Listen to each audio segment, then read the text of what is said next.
Oke, baik. Bismillah. Assalamualaikum warahmatullahi wabarakatuh. Bismillahirrahmanirrahim. Alhamdulillahi rabbil alamin. Wa bihi nasta'inu ala umurid dunya waddin. Allahumma sholli wa sallim wa barik ala habibina wa syafi'ina sayyidina wa maulana Muhammadin wa ala alihi wa ashabihi wa man tabi'ahum bi ihsanin ila yaumiddin. Amma ba'du. Ini menarik untuk bahan muhasabah ya. Kadang-kadang kita mempertanyakan diri kita, apakah aku normal, Pak? Apakah saya baik-baik saja, Pak? Kalian tidak usah takut, tidak usah frustasi, tidak usah galau kalau merasa tidak baik-baik saja. Wong normal tidak normal itu tergantung parameternya. Di situ saya tulis misalnya, normal dan tidak normal itu bisa dari banyak pendekatan. Bisa normal tidak normal itu pendekatannya sosiokultural, sesuai kewajaran di tengah masyarakat. Kadang-kadang di masyarakat tertentu ini normal, di masyarakat yang lain tidak. Jadi kadang-kadang kalian juga begitu, merasa tidak normal karena tidak cocok saja dengan kesepakatan masyarakatnya. Mungkin tidak ada hubungannya dengan benar salah, tapi yo kalah dari sisi populer saja. Di situ saya kasih contoh ini, kalau di buku ada contoh, di budaya tertentu menangis meratap pada pemakaman orang asing itu biasa, tapi di budaya yang lain dianggap tidak normal. Wong pemakamannya orang asing kok sampai menangis meratap-ratap. Nah ini namanya budaya.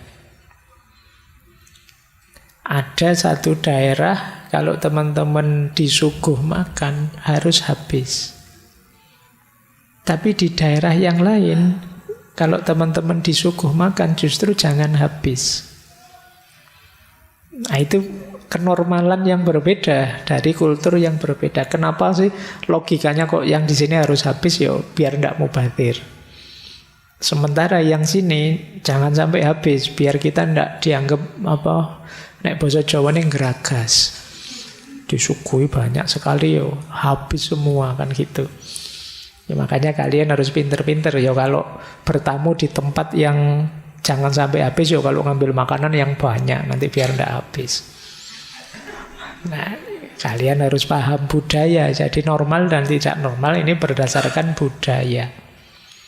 Ada yang berdasarkan fungsi, namanya pendekatan fungsional.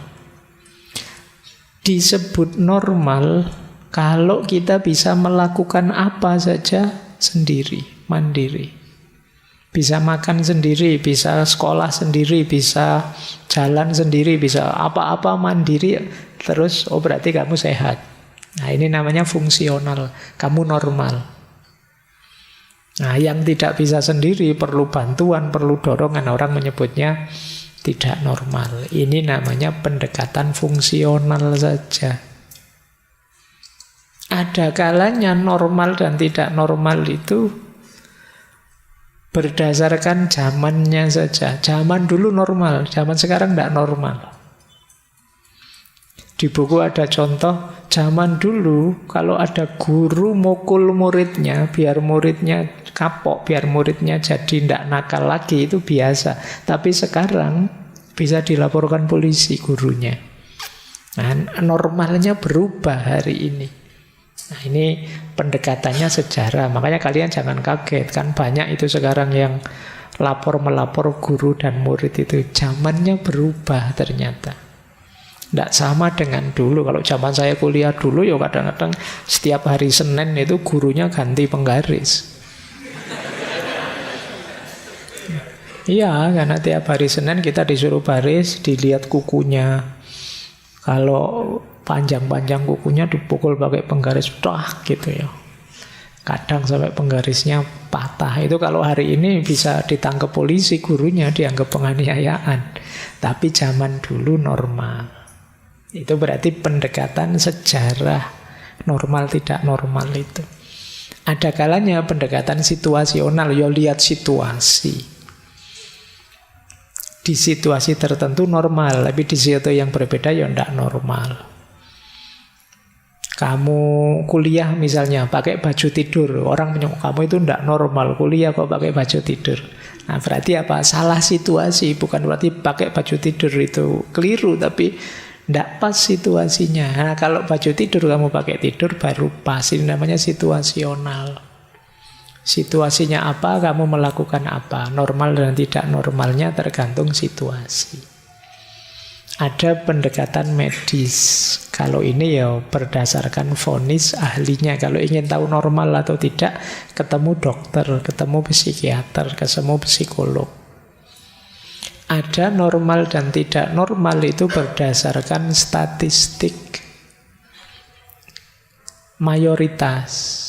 Itu seperti syairnya Ronggo Warsito itu, menangi zaman edan. Di zaman edan justru yang waras akan dianggap edan, karena semua orang edan. Kalau semua orang sudah edan, yang tidak edan akan dianggap edan. Yang waras dianggap tidak normal, karena semua orang sudah tidak normal lagi. Ini namanya statistik. Misalnya ngaji filsafat ini, semuanya setuju filsafat. Kalau ada satu yang anti filsafat, ini kan dianggap tidak normal. Ini normal dari aspek statistik. Mayoritas, minoritas.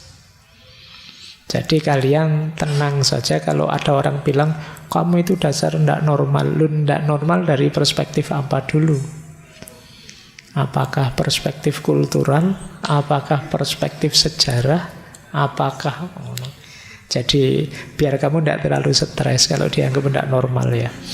Ternyata normal tidak normal itu ya parameternya banyak macam-macam. Kadang baik-baik saja ya disebut tidak normal karena salah situasi misalnya. Mungkin kalian sering salah kostum atau salah apa, itu kan situasional. Atau ya vonis dokter saja, kan itu kata dokter. Kalau saya sih kan ada orang yang begitu. Nah normal dan tidak normal, ya sakit tidak sakit tergantung saya lah, masa tergantung dokternya, kan ada orang kayak begitu. Nah ini ukuran-ukuran normal atau tidak. Tapi meskipun begitu, kalau ini kan standar, kalian tidak baik-baik saja kalau ada gejala-gejala ini. Ini kita belum masuk ke agama ya, ini masih mencermati diri kita, ini waras apa tidak. Ada banyak, ini sebagiannya dulu ya. Kita tidak baik-baik saja, coba dicek. Teman-teman ngalami ini enggak? Yang pertama apa? Moodnya berubah secara drastis. Tiba-tiba sedih dalam sekali tanpa alasan. Atau seperti orang ekstase, ceria luar biasa, padahal ya tidak ada apa-apa. Itu alamat tidak baik-baik saja. Jadi moodnya tiba-tiba sangat drop atau tiba-tiba sangat melambung, tidak terkendali. Nah, kalau ada gejala-gejala seperti ini, ambil nafas sebentar, mundur sebentar. Ada yang tidak beres. Atau yang kedua, ada masalah dengan tidur. Entah sulit tidur, entah berlebihan tidur, kokean turu. Pinginnya tidur saja. Nah, mulai pagi sampai sore tidur saja. Kemungkinan ada masalah. Atau sebaliknya, sulit tidur. Sudah macam-macam obat diminum, CTM sakbok entek misalnya. Ya wae kalau levelnya kalian obat tidur kan mahal, itu CTM wae. Nah, ada masalah. Jadi kalau kalian berhari-hari sulit tidur, mungkin ada problem dengan mental. Yo kalau ndak bisa tidurnya malam ini saja atau 1-2 malam, mungkin karena kokean ngopi atau karena ada apa, itu mungkin bisa. Memang niatnya melekan mungkin bisa, tapi yang terus-terusan ndak bisa tidur ada masalah pasti. Atau yang ketiga, berat badan naik drastis atau turun drastis, alasannya ndak jelas. Kamu ndak sadar, tiba-tiba kok naik atau tiba-tiba turun, mesti ada masalah. Ya kan, tapi kalau kamu sengaja diet atau sengaja makan banyak itu beda, memang kamu sengaja. Tapi ini kamu sebenarnya tidak ingin diet kok tiba-tiba kurus. Kamu juga perasaan makan itu biasa-biasa tapi kok gemuk, atau selera makanmu tidak terkontrol, kemungkinan ada masalah. Atau kamu menyendiri, kamu pingin sendiri, tidak mau diganggu dalam waktu lama, kemungkinan kita tidak baik-baik saja. Ingin mengisolasi diri terus, tidak nyaman saya Pak dengan orang lain, saya pingin dengan duniaku sendiri, tidak mau diganggu. Kemungkinan kita tidak baik-baik saja. Atau susah berkonsentrasi, ngambil keputusan susah, selalu bingung. Sekedar pingin makan di mana malam ini itu mikirnya suwi banget, stres gara-gara itu. Kok kamu kurus? Saya mikir Pak, mikir apa? Mikir makan di mana. Tiap hari begitu Pak, jadi ada masalah Pak. Hal-hal biasa-biasa jadi sulit kamu putuskan. Kadang-kadang kita kemarin menyebutnya yang begini kan overthinking, untuk hal-hal yang tidak penting. Kemungkinan kita tidak baik-baik saja. Ayo ya. Yo kalimat saya tidak baik-baik saja itu yo, saya tidak berani bilang kamu kesehatan mentalmu agak terganggu, tapi mungkin ada hal-hal yang perlu kamu perbaiki. Masih ada lagi, yaitu tingkat energimu drastis berubahnya. Ada ndak yang teman-teman tiba-tiba mudah lelah? Biasanya saya itu sehat loh Pak, sekarang jalan sebentar ke kampus rasanya lelahnya luar biasa. Nah ini berarti energi kita tiba-tiba turun drastis. Atau ada gembira berlebihan yang tidak wajar. Cuma nonton apa gitu, ketawanya tidak selesai-selesai. Itu kemungkinan kita butuh pelampiasan. Jadi kita butuh pelarian. Nah ini jangan-jangan kita memang tidak baik-baik saja. Apalagi yang ini, ada persepsi atau pola pikir yang terganggu. Mungkin ada yang mengalami delusi atau halusinasi, melihat yang sebenarnya tidak ada, atau membayangkan yang buruk-buruk sampai kamu sedih sendiri. Nah ini berarti kita tidak baik-baik saja. Ada lagi perubahan dalam perilaku. Jadi tiba-tiba sensi, ngamukan, tersinggungan. Kemungkinan ya memang tidak baik-baik saja. Atau merasa diri tidak bernilai. Mungkin kemarin pernah saya ceritakan, ya tiba-tiba ada mahasiswa yang curhat ke saya bahwa Pak, kenapa sih saya itu ada di dunia ini? Gunanya apa Allah itu menciptakan saya? Wong saya merasa tidak ada gunanya apa-apa. Saya itu beban bagi semuanya yang lain. Kalau ada yang pikirannya begini ya memang sedang tidak baik-baik saja. Ayo kita bereskan pelan-pelan. Jangan kesusu ngambil keputusan yang buruk-buruk. Jadi ini rasa tidak bernilai. Apa sih gunanya aku, siapalah aku, dan lain sebagainya. Atau kalau yang terakhir ini mungkin agak unik. Ini namanya psikosomatis. Psikosomatis itu sebenarnya gangguan jiwa, tapi merembetnya ke sakit fisik. Mudah sakit kepala, mudah nyeri, asam lambungnya naik, vertigonya kumat, dan lain sebagainya. Ini biasanya namanya psikosomatis. Kalau mau ujian, asam lambungnya naik. Itu psikosomatis namanya. Jadi sebenarnya itu pikiran, tapi yang mengimbas ke fisik. Jadi ini kebalikannya mensana in corpore sano. Dalam tubuh yang sehat terhadap jiwa yang sehat. Kalau ini dalam jiwa yang sehat ada tubuh yang sehat. Karena diawali dari pikiran, dari jiwa, mengimbas ke sakit fisik.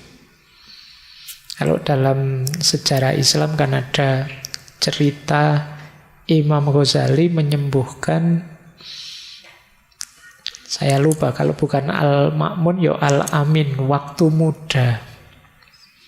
Yang dia ini sedang anaknya raja tapi jatuh cinta tapi tidak berani ngomong. Karena ya dia anaknya raja, yang dicintai mungkin orang biasa. Sampai kemudian jatuh sakit.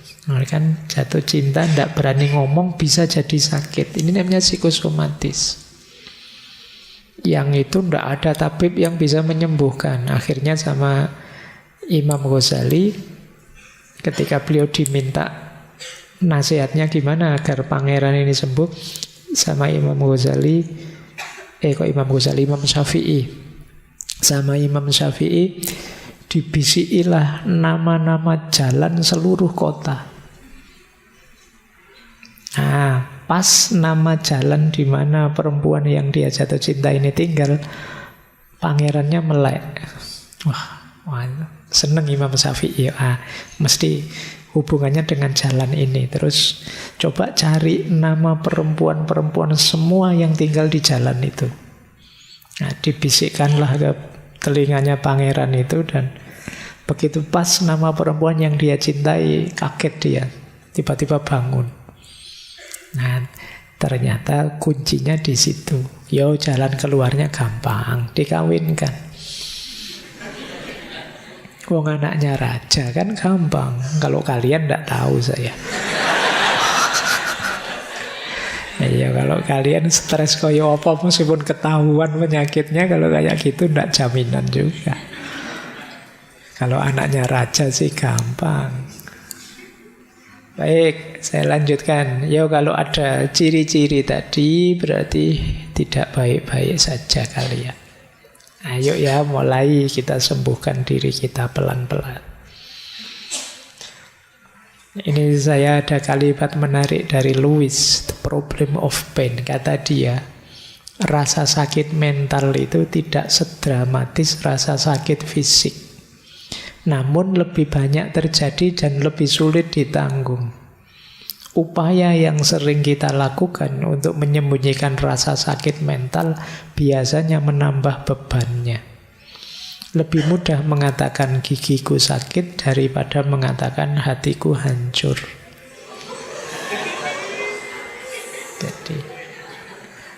Jadi orang yang sakit mental itu kan memang mau cerita itu rasanya enggak enak. Kalau sakit gigi sih gampang. Ini teori ini berlawanan dengan lagunya Maggie Z itu. Daripada sakit gigi lebih baik sakit hati. Kalau ini enggak. Ayo ngomong sakit hati gampang. Sakit gigi gampang. Tapi ngomong sakit hati sulit. Jadi makanya teman-teman saja yang punya circle, punya teman, punya jaringan, punya kelompok, punya kolega, yuk saling peduli. Karena kadang-kadang sahabat kita, teman kita yang dalam kesulitan dalam aspek mental ini, sulit sekali kita mendeteksinya. Ayo saling peduli, saling mendukung. Kalau sakit fisik gampang. Kita sering dapat berita, teman kita yang ini sakit ini sekarang opname ketahuan, tinggal kita jenguk di rumah sakit, selesai. Tapi yang sedang kecewa, sedang patah hati, kan tidak ada woro-woronya di grup WA. Kan tidak ada yang terus, ayo kita jenguk teman kita itu, dia sedang patah hati, dia sedang kecewa, dia kan tidak begitu. Nah, itu sulitnya sakit mental. Padahal kadang-kadang sakit mental itu efeknya bisa fatal. Ya kayak saya bilang tadi, sampai ada yang mengakhiri hidupnya. Maka penting bareng-bareng, ayo kita saling peduli. Ya apalagi kalian kan kemarin cerita-ceritanya yang mengakhiri hidup banyak yang muda-muda. Berarti kalian juga ayo waspada dengan circle sekelilingmu, dengan teman-temanmu, sahabatmu. Kalau menurut Islam apa? Ini saya ambil, ada banyak tokoh yang semula saya ingin kutip tapi terus saya rangkum saja jadi satu ya. Di situ ada Imam Ghazali, ada Ibnu Qayyim al-Jauzi dan kawan-kawan. Apa sih perannya agama untuk hidup kita? Saya sebut saja berdasarkan psikologi Islam. Ilmu jiwa khasnya Islam. Jadi dalam Islam, agama itu memenuhi beberapa dimensi hidup kita. Yang pertama, agama adalah fitrah. Jadi kita itu lahir membawa dorongan jiwa yang cenderung kepada ketuhanan. Jadi maka kalau kita tidak bertuhan itu ada yang hilang, ada yang hampa. Kenapa? Karena ini fitrah. Fitrah itu dorongan jiwa alami namanya. Mungkin kegelisahan-kegelisahan mental kita yang tadi banyak sekali indikasinya karena kita jauh dari Tuhan atau jauh dari agama. Sehingga fitrah kita, dorongan jiwa untuk mengakui, menegaskan keberadaan Tuhan tidak terpenuhi. Ya fitrah itu kan setara dengan fitrah untuk menikah misalnya. Setiap orang ada dorongan dalam dirinya ingin punya pasangan dan berketurunan. Ini fitrah. Kalau kita lawan fitrah ini, saya tidak mau nikah Pak, saya itu ada yang hampa, ada kegelisahan tersendiri. Nah, agama juga begitu. Jadi kalau dalam Islam, kalau kita menjauh, kalau kita meninggalkan agama, ada yang hamba dan gelisah. Nah, ini kalau teman-teman membaca kritik-kritik pada peradaban barat yang terlalu materialistik, itu kan arahnya ke sini. Ada yang hilang, ada yang hampa. Ada fitrah yang dikesampingkan. Itu yang membuat gelisah. Maka agama berperan mewujudkan, memfasilitasi fitrah itu, yaitu fitrah bertuhan.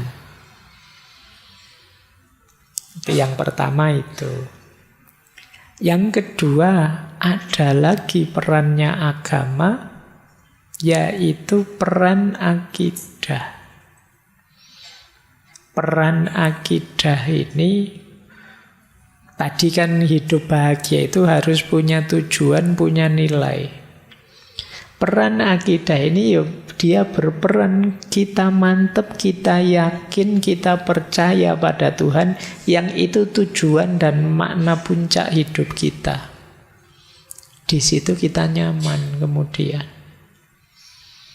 Jadi ini peran akidah. Karena kita tujuannya Tuhan, kenyamanan kita ada pada Tuhan, kegagalan apapun masih bisa kita toleransi selama kita tidak menjauh dari Tuhan. Nah, ini peran agama di situ. Kalau teman-teman sedang galau, sedih, gelisah, mari kita sadari bahwa hidup ini ilaihi roji'un, kembali pada Allah. Selama kita tidak kehilangan Allah, selama kita masih dekat dan semakin dekat padanya, kita masih nyaman, kita masih aman. Tidak harus galau, tidak harus putus asa. Ini namanya peran akidah. ada. Yang ketiga, apa perannya agama untuk kesehatan mental? Yaitu takwa. Takwa ini kita mendefinisikannya kesadaran dan ketaatan pada Allah, pada Tuhan. Kesadaran dan ketaatan ini jangan dikira sekedar kayak kritiknya Nietzsche tadi ya. Itu hanya kita seperti budak saja disuruh-suruh. Enggak. Yang diperintahkan oleh Allah pada kita itu sesuatu yang manfaatnya untuk kita. Kalau budak itu kan disuruh untuk manfaat majikannya. Tapi Allah menyuruh kita untuk kita, ketenangan jiwa kita, kemantapan hati kita, perilaku kita yang baik, panduan moral untuk hidup sehari-hari. Disitulah perannya agama. Kadang-kadang pikiran kita buntu, hati kita gelap. Kita tidak bisa milih apa yang harus saya lakukan, apa yang harus saya jauhi. Alhamdulillah ada agama. Petunjuknya konkret. Saya harus melakukan ini, menjauhi ini. Mengurangi kebingungan dan capek kita.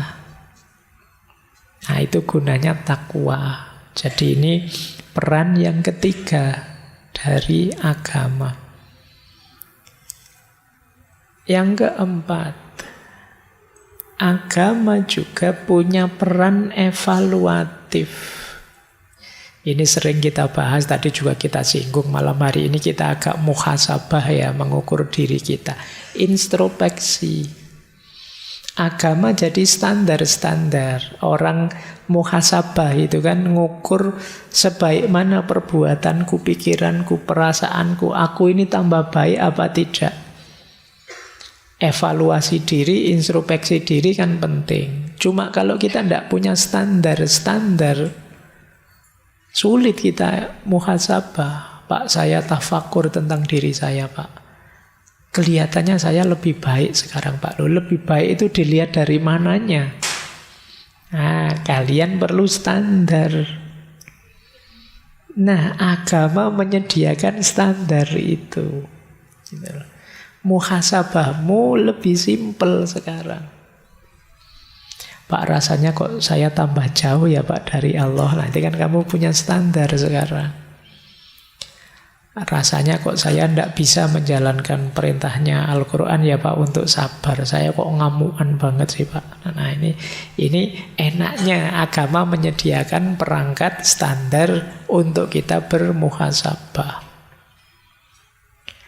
Ada lagi, agama mendidik kita untuk sabar dan syukur. Ini dua jurus sapu jagat untuk apa saja menang kalau kalian punya menguasai ini. Satu sabar, satu hidup itu kan isinya dua. Kadang seneng, kadang susah. Kan cuma ini. Loh, kalau kalian punya syukur dan sabar, selesai sudah. Ketika kamu senang bersyukur, ketika kamu susah bersabar. Jadi cukup dua senjata itu, hidupmu akan stabil. Masalah dalam hidup kita kan ketika senang kita lepas kendali. Ketika sedih kita drop, putus asa. Nah, untuk biar tidak lepas kendali dan putus asa, ya syukur dan sabar. Dan agama menguatkan di situ. Jadi kalau tanpa sandaran agama, ya syukur itu kan rasanya hampa. Kamu bersyukur pada siapa? Ketika ada agama, bersyukurnya pada Tuhan yang menganugerahkan kenikmatan ini sekarang. Ketika tidak ada objek untuk disyukuri kan, terus kamu balik ke dirimu sendiri, bersyukurnya ke dirimu sendiri. Iya sekarang pas kamu sukses, pas gagal. Ketika kamu kembalikan ke dirimu sendiri, terus kamu jatuhnya putus asa. Ketika kembali ke dirimu sendiri, kalau sukses sombong, kalau gagal putus asa. Nah, itu gunanya kita punya agama untuk meminimalisir efek dari problem mental tadi. Dan yang terakhir, peran agama dari perspektif ilmu jiwa Islam, psikologi Islam itu ihsan. Agama mengajarkan kita untuk memuncakkan kebaikan. Ya mudahnya menyempurnakan segala kebaikan kita hanya pada Allah saja. Ini lebih menenteramkan. Sering saya ilustrasikan ya, hidup ini ada beberapa level motif tindakan kita. Ada karena kewajiban saja, ada karena kebutuhan, dan yang paling tinggi ya karena ketulusan, keikhlasan, kemurnian pada Tuhan saja. Nah, agama menyarankan segala perbuatan kita dipuncakkan sampai ke level lillahi ta'ala. Tidak sekedar karena pamrih, apalagi karena kewajiban. Segala sedih, galau, kecewa kita muncul karena ada pamrih-pamrih biasanya. Seperti saya bilang tadi ya di pengantar waktu launching buku tadi kan saya bilang, kalau tidak ada target apa-apa, ya tidak mengecewai apa-apa. Tapi kalau kalian motif pamrihmu banyak, ya kecewamu banyak.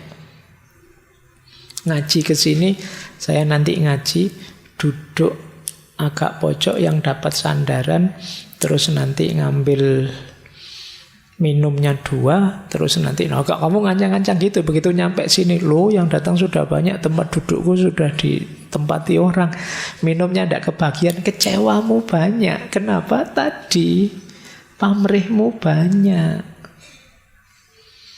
Nanti kalau sudah selesai, pingin ngobrol sebentar sama Pak Faiz, yang ngantri banyak, kamu tidak sempat maju sampai jengkel. Nah, kecewamu banyak karena pamrihmu banyak. Kalau tadi tidak pamrih apa-apa, mungkin tidak ada yang kecewa. Tapi karena kamu target dan meleset, jadi kecewa. Maka dalam agama kita diminta ihsan. Ihsan itu kan, kalau dalam Islam, anta budallaha ka'annaka tarahu wa illam takun tarahu fa innahu yaraka. Melakukan apapun ikhlas karena Allah saja. Itu lebih nyaman untuk mental kita. Jadi ini gambaran umum sederhananya. Apa kalau ada yang tanya peran agama untuk kesehatan mental? Kalau dari Islam, agama memberikan fitrah, memberikan akidah, memberikan takwa, memfasilitasi muhasabah, mendorong kita untuk sabar, syukur, dan ihsan. Dan ini efeknya luar biasa untuk kesehatan mental kita.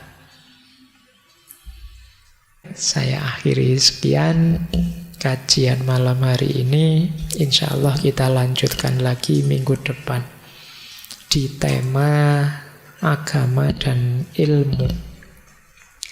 Kurang lebihnya mohon maaf. Wallahul muwaffiq, wallahu a'lamu bissawab. Wassalamualaikum warahmatullahi wabarakatuh.